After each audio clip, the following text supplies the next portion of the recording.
Hey, everybody, welcome back to another episode of the Catholic Talk Show. Today, we're going to be discussing abortion. That's right. We're joined by Brandon Vogt from Claritas U to talk about how to talk about abortion. It's such a sensitive topic, and there's so much intricacy to it. Brandon's going to be here to talk about the apologetics and how to talk about it carefully. And one thing we ought to be very sensitive on is the dignity of the human person. And it does begin at conception. So let's get started.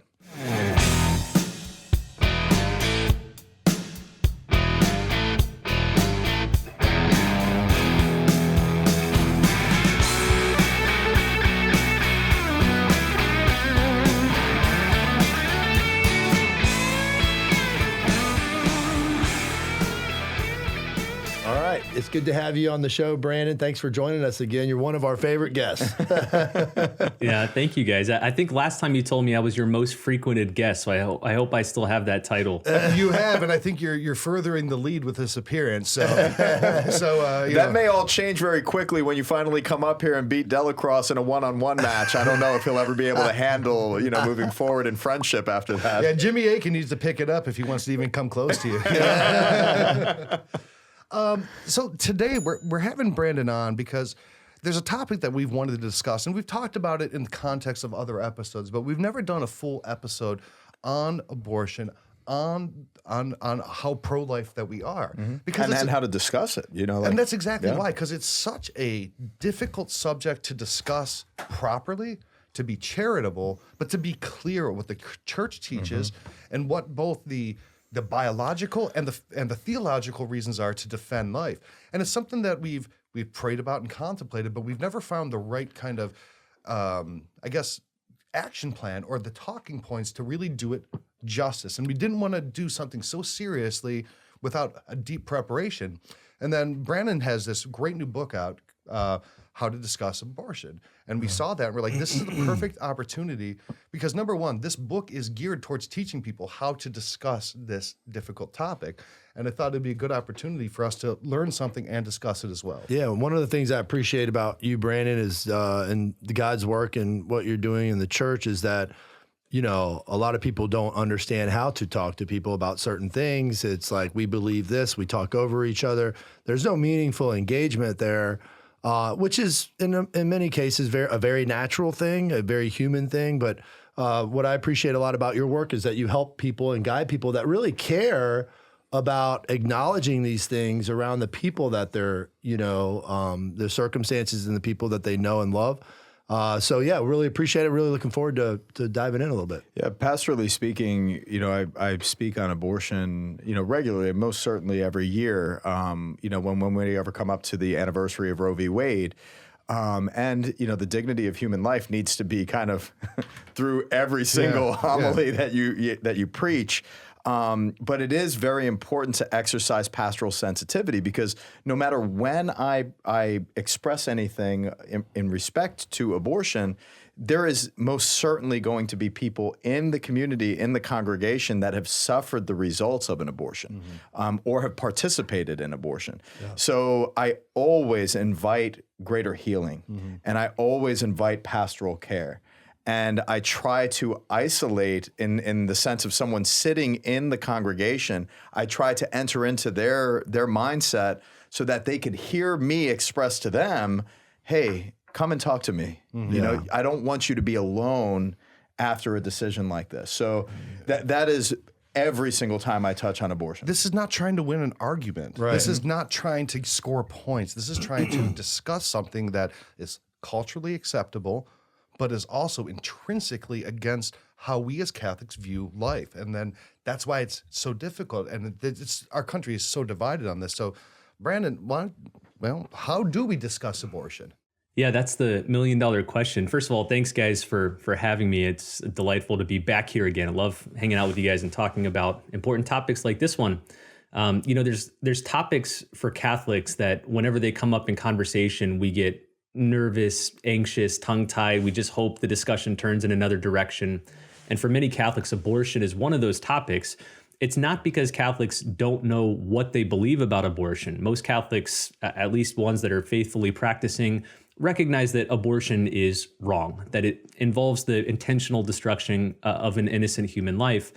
But they nevertheless are not eager to argue about it with other people or discuss it with other people because they're worried they're going to raise the temperature in the conversation, they'll ruin relationships, they'll get in conflict and turmoil. And so they don't talk about it because they're not confident about how. So that's what I've devoted a lot of my work to over the last several months, especially in light of the recent Dobbs versus Jackson case. Most of our viewers will be familiar with that last year, 2022, Dobbs versus Jackson effectively overturned Roe versus Wade. And what it did was not make abortion illegal throughout the country. It returned that discussion to individual states. So each individual state now has the authority to pass abortion laws, whether permissive or restrictive. And so it's really critical. You could argue maybe now more than ever in the past 50 years to be having these discussions at the grassroots level with friends, with coworkers, with loved ones.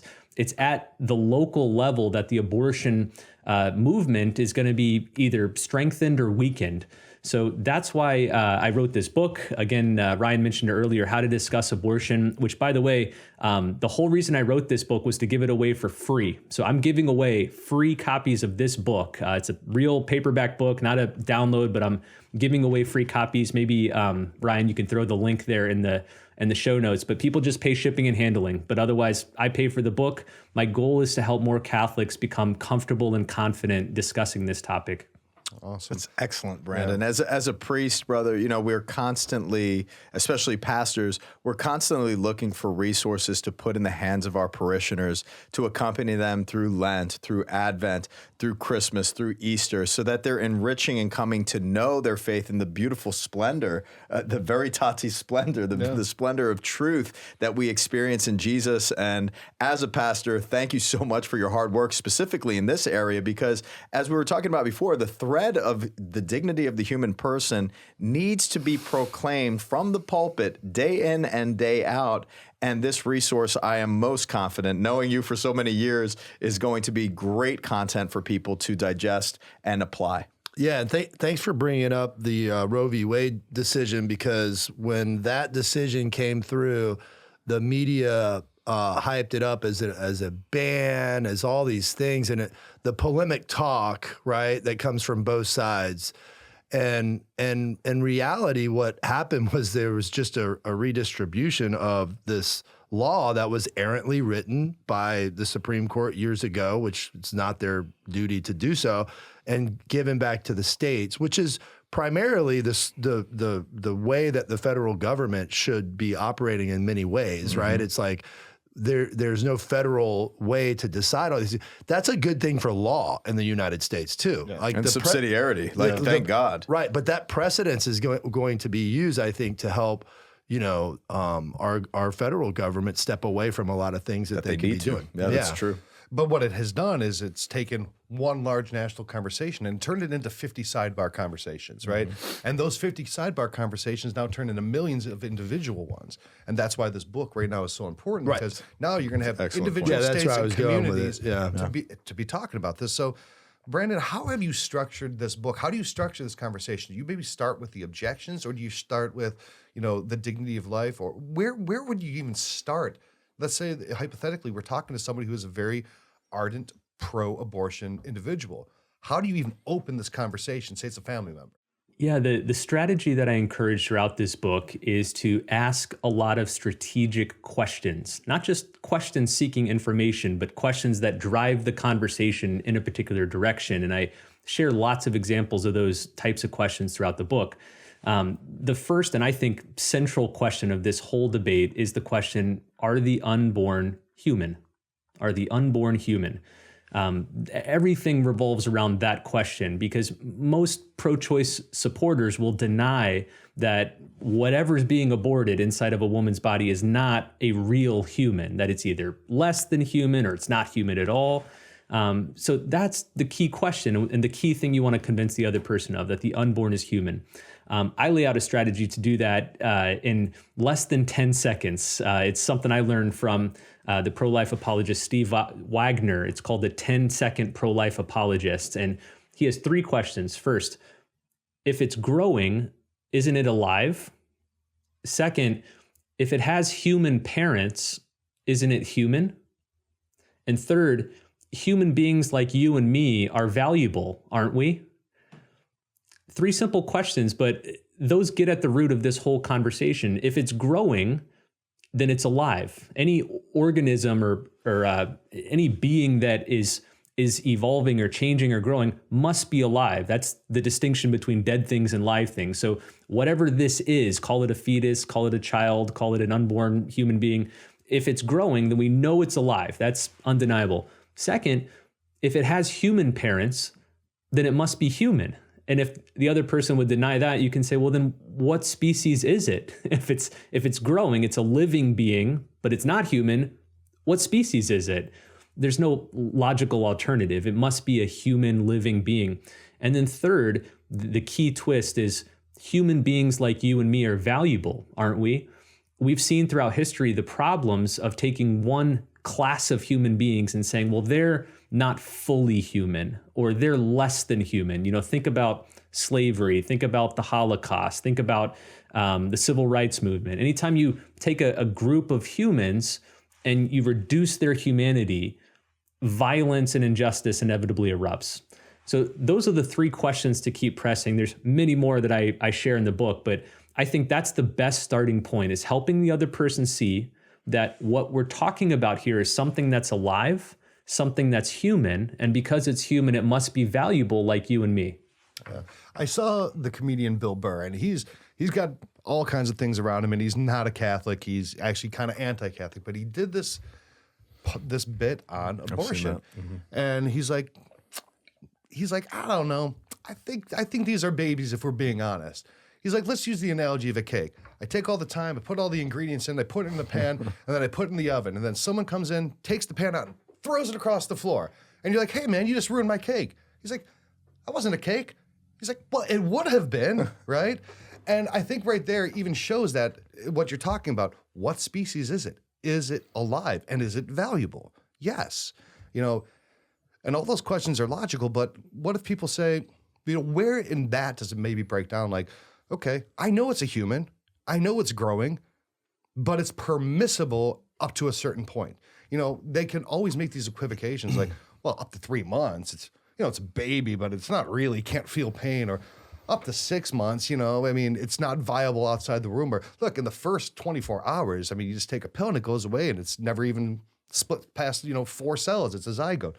You know, how do you answer that kind of objection to, I guess, the qualification or maybe the growth of it that says, or even some people say, well, the medieval people believed ensoulment happened at birth, or any of these arguments, you know, how do you respond to those? Yeah, lots there. Let me real quick nip the medieval thing in the bud. That's a common objection. It's untrue that medieval theologians or philosophers believed that children didn't have souls until they were born.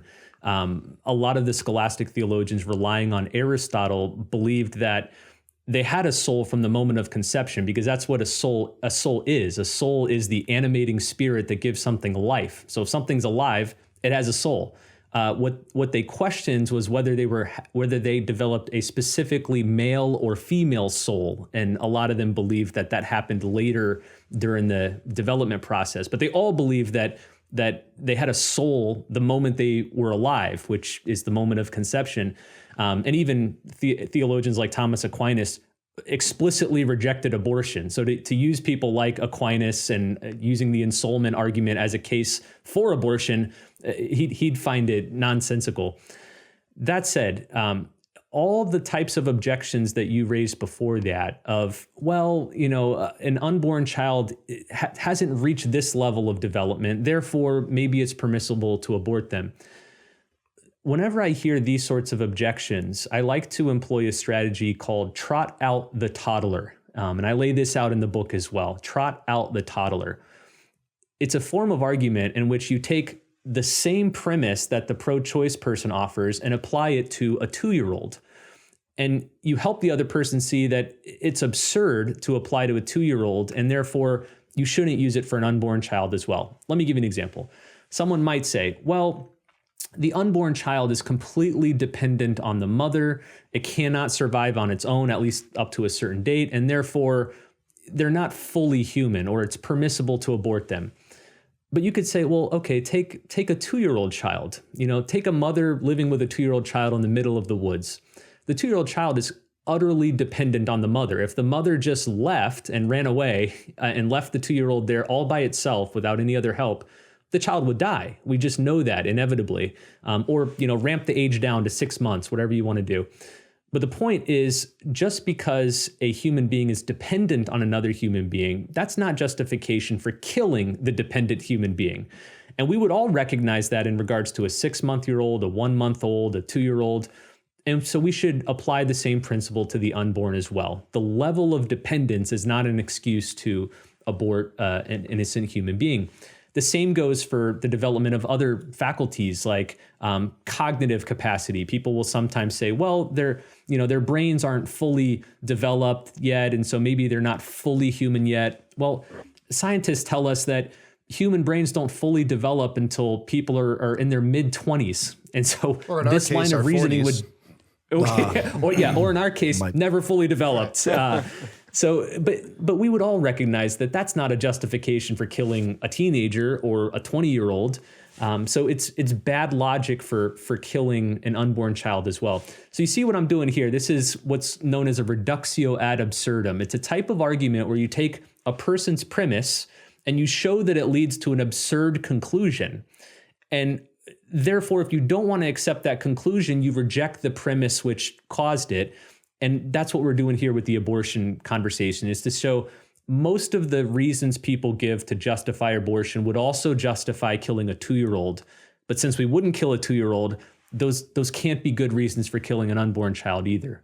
Brandon, the fruits of your academic disciplines and your knowledge of philosophy and theology are shining forth beautifully, and Aristotelian logic. So my heartbreak is that I was introduced to it at Ave Maria University in my undergrad studies. But prior to that, being a public school kid, I was never introduced to any form of theology or philosophy or deductive reasoning or critical thinking or just logic itself. And I love the fact that you're touching on Aristotle and some of these principles of philosophy, but to people who have no sense whatsoever of these realities, it's just, sometimes it seems like conversationally, it could be a moot point. So how can you break that down even more on an elementary level, and in some of the fruits of your conversations and dialogues that you've had over the years? Yeah, I'm getting into much denser philosophy here than I do in the book. This is all maybe the underpinnings of the strategies that I share in the book. What I like to do in the book is share conversation strategies. So if the other person says this, here's how you should respond, or here's another question you can ask in response. I mentioned at the outset, strategic questions are the best approach. So I like to ask the other person, if abortion comes up, well, what do you think about abortion? Just ask that general question to start off with and let them set the direction of the conversation. They might say, well, they might espouse what is the most common view in America, that abortion should be safe, legal, and rare. Safe, legal, and rare. We've all heard those terms. So you can say, okay, well, why should it be rare? What about abortion makes you think that it should be rare? That means that in most cases, you think there shouldn't be abortion, but in some cases, you think it's permissible. Tell me, what's the difference there? And again, let them express, maybe they have discomfort with the idea of abortion in general, but they think in certain hard cases like rape or incest, or when the health of the mother's in jeopardy, it should be allowed. Maybe they think on the principle of freedom, we should allow abortion. Ask questions so you can get a sense of what the other person's main objection is. And then from there, hone in on that objection and start asking probing questions that poke holes in it. And again, I share dozens and dozens of these questions in the book. But what you want to do is, I think, what very few pro-choice people have done themselves, which is to reflect carefully and logically on what abortion actually is, and the dissonance between being pro-abortion but anti-killing young-born people. I think that's the big dissonance that you want them to feel. You want them to have cognitive dissonance and feel uncomfortable when they realized, I'm supporting abortion for these reasons, but those same reasons would justify killing born children. Something's got to change. I've seen many people get to that uncomfortable point. And I've heard from many people who say it was that discomfort that led me to reevaluate my views about abortion. Yeah, it's just hearing about some of this logic in the particular case that you mentioned. I mean, I can't help but to think of the mantra that they pro-abortion people put out, which is "my body, my choice." And I, kind of using that same, logic structure. I don't know how I would deliver it, but we're told to do it. We're told what to do with our bodies all the time. Like the government imposes penalties, jail time. If your body goes and steals something, well, then that's wrong. Our society has acknowledged that that's wrong. And so the government is telling you, don't do it or you will be punished. Right. So when I see my body, my choice, I always think like, well, there's a lot of things that are telling you what to do with your body that you resign to, right? That you do. And you do it gladly in many cases, right? So obviously it takes away the person that's in the wound, and the acknowledgement there, it kind of moves out to, more of like a healthcare thing. Like I'm doing this with my health, So I'm kind of curious how we would deduce that in the logical structure, because I haven't had much. See, we don't know how to discuss that point. Give us some tips here on this. Yeah, so in the book, I list out 10 common pro-choice objections, and I teach people how to respond to each one of them. And this is number 1, my body, my choice. A woman should choose what she does with her body. Nobody should tell her how to choose. The best angle of response is to acknowledge that, hey, in general, a woman does have full control of her body. There are some limitations, as you just said, and we know that this isn't an absolute right to do whatever you want with your body. But in general, a woman should generally have control of her body. The problem here, though, is we're not talking about one body, but 2 bodies. And that's what you want to emphasize, is that the organism growing within a woman is not part of her body. It's not like her arm or her leg or her kidney. It's a distinct human being. We know from the moment of conception that this new living organism has human DNA, so it's human, but it also has DNA that's distinct from its mother or father. It's a new, unique human being.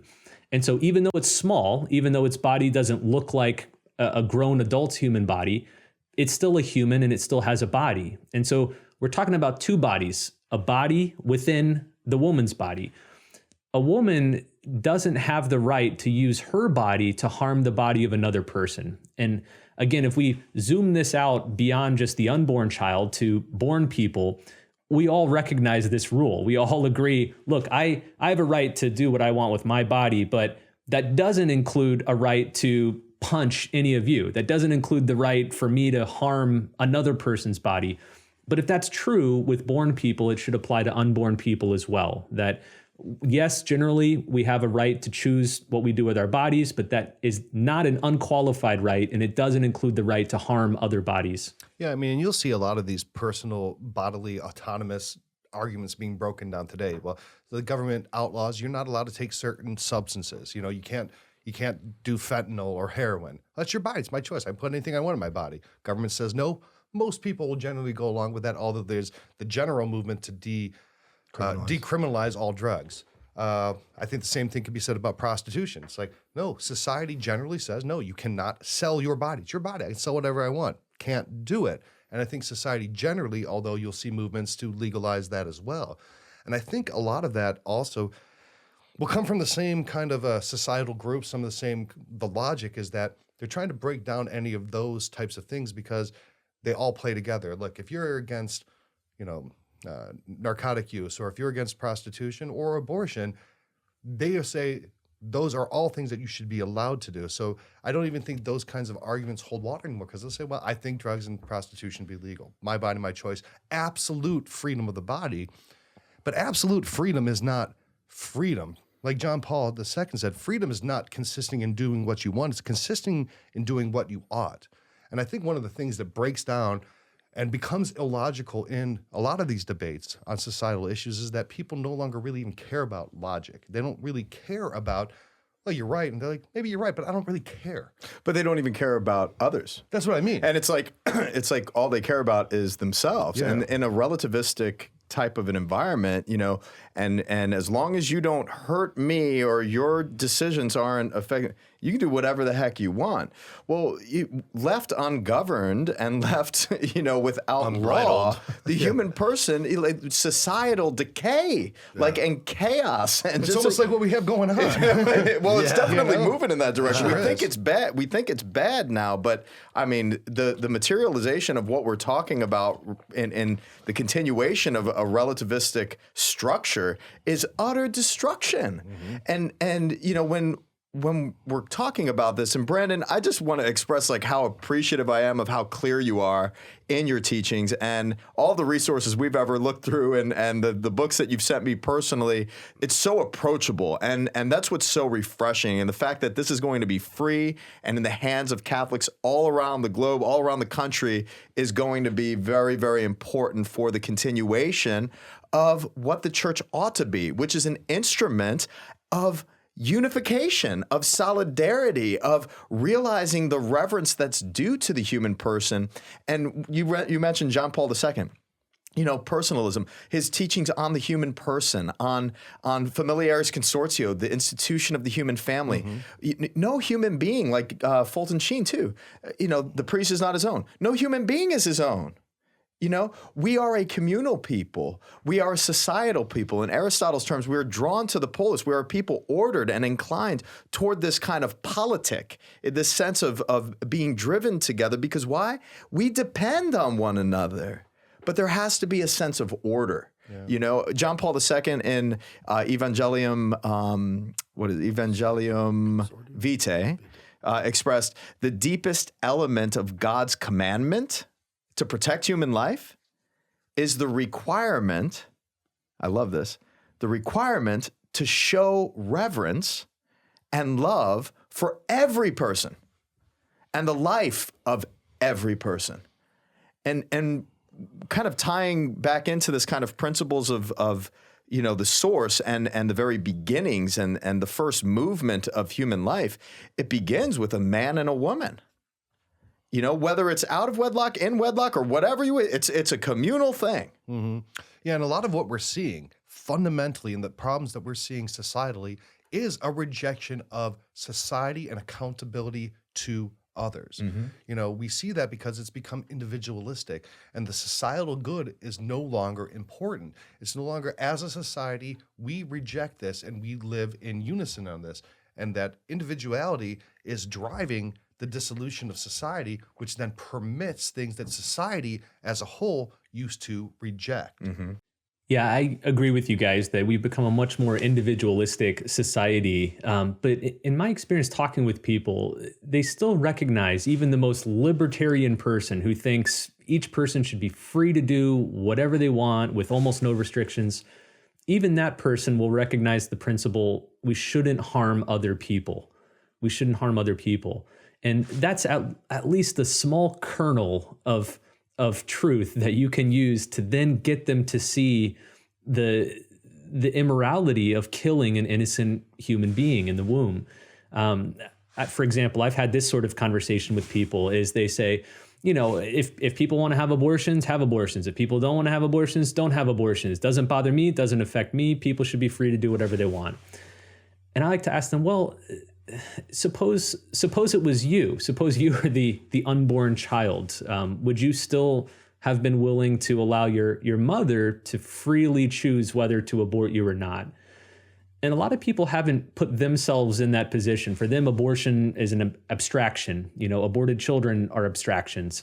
But to think of you personally, that this principle that you're resting on could have meant that you didn't exist, that your life never would have seen the light of day. That's, I think, a moment where a lot of people pause and reconsider their basic principles. Again, they think, well, okay, you know, in general, people should be free to do what they want, but not that. They shouldn't be allowed to harm other people, much less kill other people. And again, that's an open door to the abortion conversation. You know, one of the things that in this book, and this is, I think, a really important chapter, because this is where it starts to get very uncomfortable to talk about. And these are ones that are even really well-versed Catholics have a hard time refuting or discussing. And these are some of the more difficult scenarios where abortion is societally permitted, even by most people. And these exceptions: rape, incest, catastrophic genetic disorders, the unviability of the child outside of the womb, or the health of the mother. These are all like kind of presented as gotchas. Like, well, look, you have to at least agree with this. And even most politicians who say they're very pro-life, they're like, yeah, but these, you know, those are difficult because it's like if you say, yeah, but I still believe, yeah, the mother should die so that this unborn baby can be born. I don't care if the child was raped at 10 years old, she should have the baby. And you look like, societally, a monster for having that.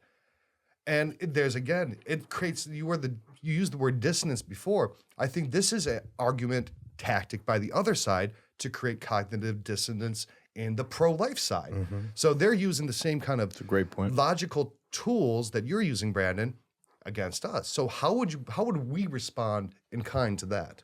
Yeah, I'm really glad you brought these up, because for many Catholics, this is where the rubber hits the road. As you say, it's easy to explain how abortions and cases where a mother just doesn't want the child, are wrong. Most people would come to see that logic. But when it comes to these hard cases, rape, incest, the health of the baby, the health of the mother, what about those? Those tug at our heartstrings. We feel obviously much more sympathetic to women in those situations, in these very difficult situations. Here's the first thing I recommend is you want to recognize that for many pro-choice advocates, these so-called hard cases are often smoke screens. They want you to permit abortion in those hard cases, but really what they want is abortion for any and all reasons. And so the question I like to respond with is this.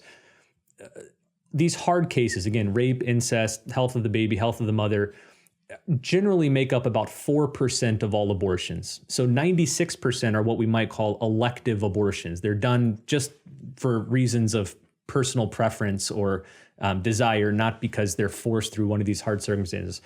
So I would ask the other person, let's say, just for the sake of argument, that I agreed with you that abortion should be permissible in these 4% of hard cases. Would you then agree with me that in the 96% of other cases that we should prohibit abortion? And in most cases, the other person will say, well, no. And then that's a tip that they really just want abortion in 100% of cases. And therefore, you can discuss abortion in general and not just on these hard cases. So that's an introductory strategy, is see if it's just a smokescreen. And if it is, then you can get to some of the arguments I laid out before about abortion in general and not have to dwell on the hard cases. But real briefly, just to walk through each of these. First, rape. I think this is the hardest one. This is the most difficult scenario to consider. A woman is impregnated against her will by a rapist. She discovers that she's carrying the child of her rapist. Should she be forced to give birth to that child? It's a horrific situation. And I think any Catholic of good sense should begin by expressing compassion and sympathy for the woman. The woman is the victim, unquestionably, and she's not a monster for wrestling with this question of what to do with the child. We should recognize it's a terrible circumstance, that it angers you as much as it does the pro-choice person, that rape is never her fault, and that the person who inflicted this on her should be punished to the fullest extent possible. Having said that, it's not right to victimize another person because of the crime of the rapist. Killing the unborn child who is innocent, who did nothing wrong, does nothing to alleviate the injustice of the rape. Also, sometimes you'll hear a woman say, or a pro-choice advocate say, well, can you imagine the psychological harm it would do to this woman to be carrying this child of her rapist, who she would be forced to remember and recall every time she looks down at her pregnant belly? Again, pulling on the emotional heartstrings that we all feel. But you can then use that strategy I mentioned earlier, the tried out the toddler, to say, well, let's suppose this. Suppose that a woman was raped, she became impregnated, she gave birth to the child, she heroically decided not to end this child's life, but to give birth to this child. However, around the child's 2-year birthday, she starts to realize that the child's features are becoming more and more like the man who raped her. And the psychological trauma is increasing. She's seeing in the face of this child the man who violated her. Would that be justification for her to kill the 2-year-old? And again, most of us would say, well, no, that'd be barbaric. Of course, a woman shouldn't just be allowed to kill a 2-year-old for that reason. But then you can ask, well, but then why should it be fine for her to kill the child before she's born? In that case, the child hasn't even been raised by the woman yet. Perhaps the child could be adopted to be raised by somebody else. But you would think that a woman that's traumatized before birth would be equally traumatized after birth by the child. And in neither case is it a justified circumstance for killing the child. So that's a beginning way to answer this. There's a lot more that I cover in the book. I devote several pages to this objection because, again, in my book, the hardest one, the most difficult thing you can discuss is this scenario of a woman who's raped. If there's any circumstance that would justify an abortion, it would have to be this one. Yet in the book, I help people to discuss how even in this case, we shouldn't kill an innocent unborn child who did nothing wrong, because that's not going to alleviate the situation. Yeah. I had one of my youth group members years ago. She was conceived out of rape, and then being the fact that her mother told me the whole story, a lot of these cases, the mentality is imposed upon people who have suffered such trauma. Mm-hmm.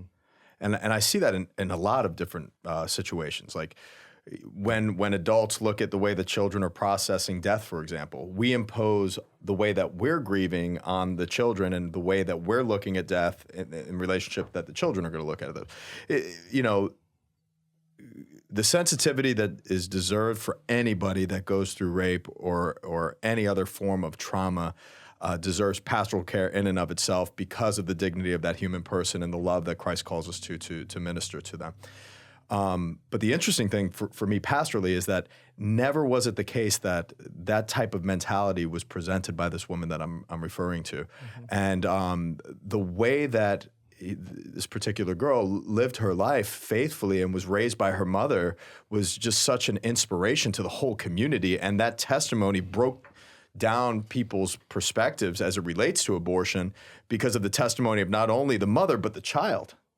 And then it's like the value of who she was in the community of all of her peer teens was just like, I'll never forget that, and that impact will remain with me forever. A lot of times in this argument, if you think about it, it's the imposition of the death penalty on a child for the crimes of the father. Mm-hmm. Let's say that this rapist male had other children. Mm-hmm. Should his children be his living children? Should they be put to death for his crimes? No. Should this other one be put, who's this unborn? By any logical means, no. But again, this is so difficult. Mm-hmm. And sexual violence against women is such a violation of everything that a person is, mm-hmm. and such a violation of them fundamentally in their created and dignified nature that this is such a difficult one to bring up. And that's why, I'm sure, Brandon, that's why you put this as the primary objection, the one that needs to be answered the most. Mm. What about, like you said, just briefly on the health of the mother or the health of the baby? Yeah, so the health of the mother is brought up often in the media, especially. We're often presented with, cases where the mother desperately needs an abortion. If she doesn't have an abortion, then she and the baby will die. And so why can't we just let her have an abortion and then we'll only lose one of the two and not both? Yeah, the new slogan is abortion is healthcare. That's the thing Yeah. they've been trotting out the last couple years. Yeah, and it's funny, in my list of objections, I actually treat that slogan separately. Abortion is healthcare. No, abortion is not healthcare at all. In fact, the easiest way to disabuse people of this notion is to ask them, if abortion is healthcare, which disease is it treating? Which disease is abortion treating? Pregnancy is not a disease, and pregnancy means your body's working correctly. It doesn't mean something's working incorrectly. Healthcare is meant to treat things in your body that aren't working rightly. So when a woman becomes pregnant, it's actually a sign of health. It's not a sign of sickness or disease. So pregnancy is not an illness, and it does not need to be cured through abortion. So abortion is not healthcare. But in regards to when the mother is facing a complicated pregnancy, one of the prime examples of this is what's known as an ectopic pregnancy. This is when the fertilized egg lodges in the woman's one of the fallopian tubes, and it's not viable. As the baby grows, it will inevitably die. So there's no way to have a healthy pregnancy after developing an ectopic condition. And so the question is, well, why can't we just abort the baby and save the mother? I should have added, it's a dangerous condition for women, extremely dangerous. If the pregnancy is left to develop, it could not only damage the fallopian tubes, but cause death in many cases.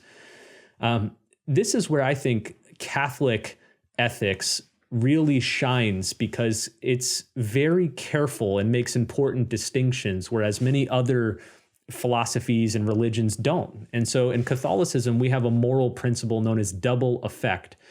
Double effect just says that it's permissible to do something that will result in a bad thing, even if you foresee that bad thing happening, if you're not directly intending that bad thing. So I'll give you the example here of an ectopic pregnancy.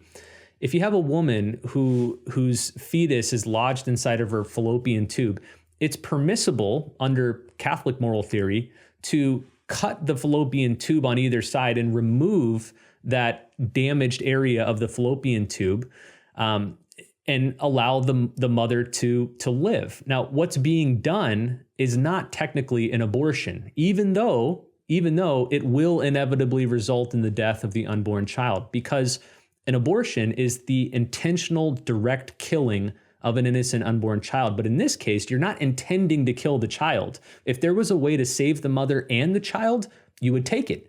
But in this case, you're simply trying to remediate a damaged part of the woman's body by severing and reconnecting the fallopian tube. And it has the unintended but foreseen effect of the dead unborn child. And that's where the principle of double effect plays in, because the Catholic Church would see that and say, not only is it not an abortion, but it's morally permissible. Is it sad? Yeah, it's terrible. It's going to cause trauma and pain in a mother who has lost her unborn child. But can we do that to save the life of the mother? Yes. Is there anything morally problematic with that? No. What we've learned over the years is that there is no issue, there's no women's health issue for which abortion is the only solution. And again, by abortion, we mean the direct intentional killing of an unborn child. You can do things that resemble abortion in some ways, but aren't technically abortions. And that's where I think these distinctions come into play and are important. So the general response to that is, there is never a case where we have to decide between the mother's life and abortion. There are cases in the middle, though, where you can do something to save the mother that will unintentionally result in the death of the unborn child. And even that's morally permissible. And we Catholics would be fine with laws that permit that. Yeah, that's, I hope my wife doesn't mind me sharing that, but we had an ectopic pregnancy, and we had to look at that specific concept of double effect. And she would have died from it. And it was traumatic. And we do consider it the loss of a child. We named that child. It's a very difficult thing, but the intent was not to procure an abortion. The intent was to treat a very specific condition of the fallopian tube. And the unintended but inevitable consequence of that was the death of a unviable fetus. It was very traumatic and it was very difficult, but there is, and that is such an important distinction. And I think, for women to know that, but the point is that to just get an abortion, to maybe what's it when you have a very high blood pressure during pregnancy? I forget the term.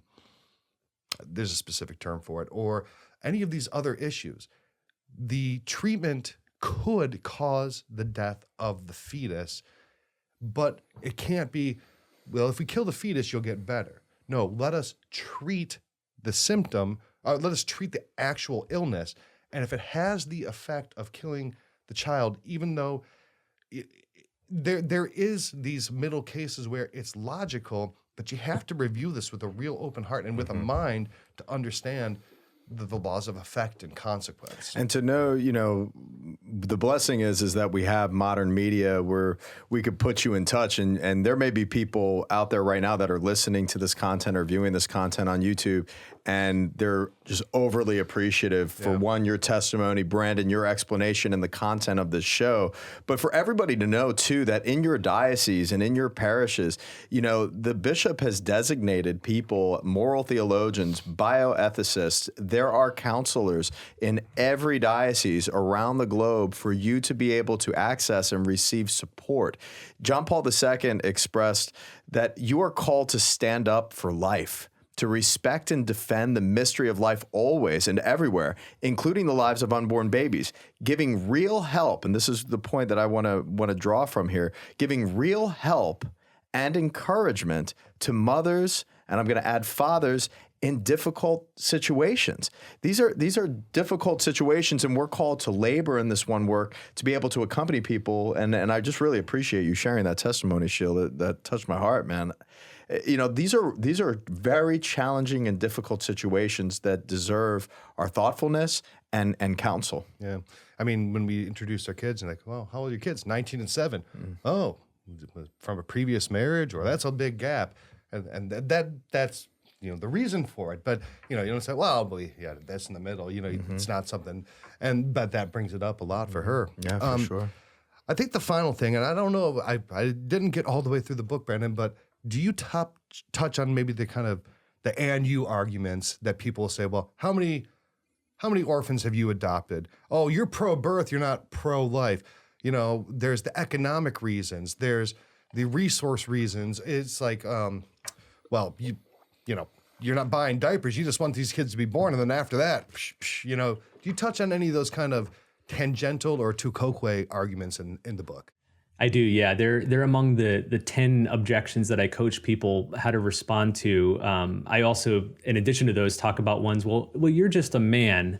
You've never had an abortion. You will never have an abortion. You should just keep your mouth shut about this issue. Now, obviously, that only applies to half the people watching this, but that's one I've heard too as a man. I think you want to say a couple things in response. First, you want to note that, hey, I do care for born women and women that are in crisis pregnancy situations. I think I speak for all four of us here. We've all volunteered, donated, helped. The Catholic Church, of which we're all a part, nobody's done more for women with difficult pregnancies than the Catholic Church in America. And so it's simply false to claim that we only care about unborn children.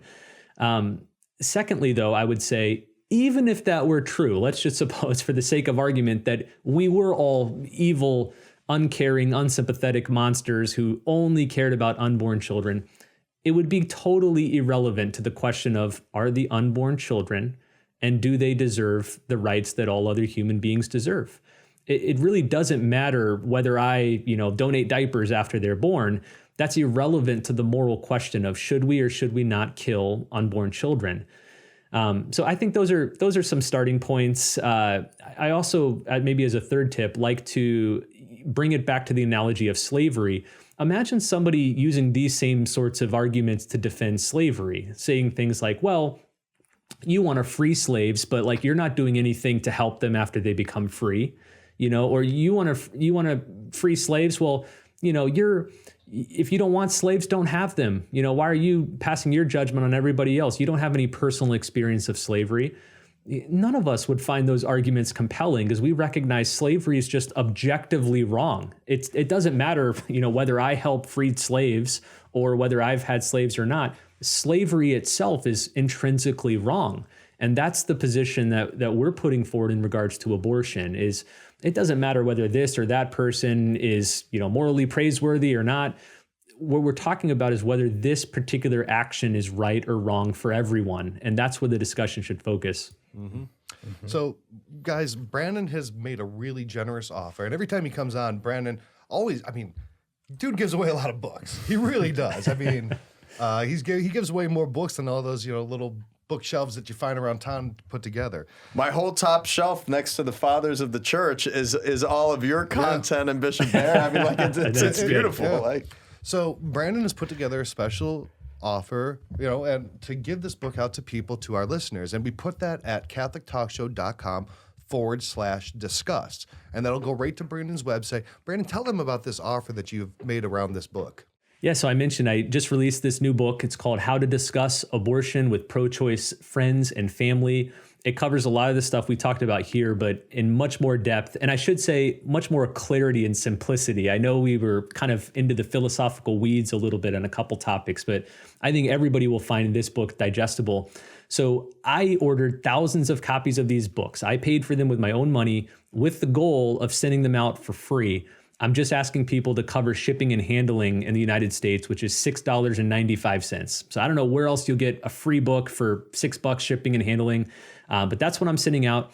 And in addition, everybody that gets a copy of this book will also get a free month of access to Claritas U. We've mentioned that a couple times. It's this massive online platform I've created for thousands of Catholics where I teach video courses on hot button topics such as abortion, but also things like same-sex marriage, transgenderism, contraception, the Eucharist, Jesus' resurrection, many other topics. I think there's close to 40 video courses that I have on there now. So you get a free book, you get access to Claritas U for a whole month, all for just $6.95. So it's a no-brainer deal, and I hope a lot of people will get this book and read it and become more comfortable talking about abortion. Yeah, and I think it's important to note, if you could hold that book back up again, our own Howard helped actually design this book. Wow. Yeah, Howard was involved in this too. And I know our listeners love Howard more than he loves us. See that beautiful beard of yours come over here. But Claritas, the creative genius. Yeah, there's Howard. He helped design that book. Hey, Howard. It's got the Howard touch, the Howard mark of approval. But Claritas U in and of itself is a fantastic resource. Like you said, it's got 40 courses. That belies really the depth of it. It is not 40 courses of a video. These are in-depth courses. Mm-hmm. You have all kinds of experts like Peter Kraft and all these great people. And then just like Brandon went through this systematically with us today, he goes through all of these other courses. And I think each course is like 9 hours, 10 hours. I mean, they're very weighty. You go through this platform and you too can be an apologist like Brandon. I mean, literally, I cheat off of his content all the time when I need to prepare for an episode. So Claritas U plus this free book, it's really a great offer, and we always appreciate it. So again, go to catholictalkshow.com/discuss. The link is here. It's on the screen. If you're listening to it, go to that. You can click on it if you're watching it. But Brandon, we always appreciate you being on, official friend of the show and our most frequent guest. And I don't know, thanks, Sheila, Always if you're love being with actually you. stealing from Brandon's content or cheating in any way. Well, we're Catholic. We share things, and Brandon's sharing this beautiful resource with everybody. I'm giving the deferential and proper respect for the hat tip. I love it. For utilizing the resource that he provides. Well, we so appreciate you, Brandon, and all of our followers on all of our social media platforms, you who are listening in on Spotify, iTunes, and all of those beautiful audio services, as well as YouTube. It's such a joy to be able to share the Catholic faith, to share what we believe, and to proclaim it boldly and intrepidly in the world, for the world needs to hear the message of the gospel, and the message needs to be heard through you. So God bless you, and we'll see you next week.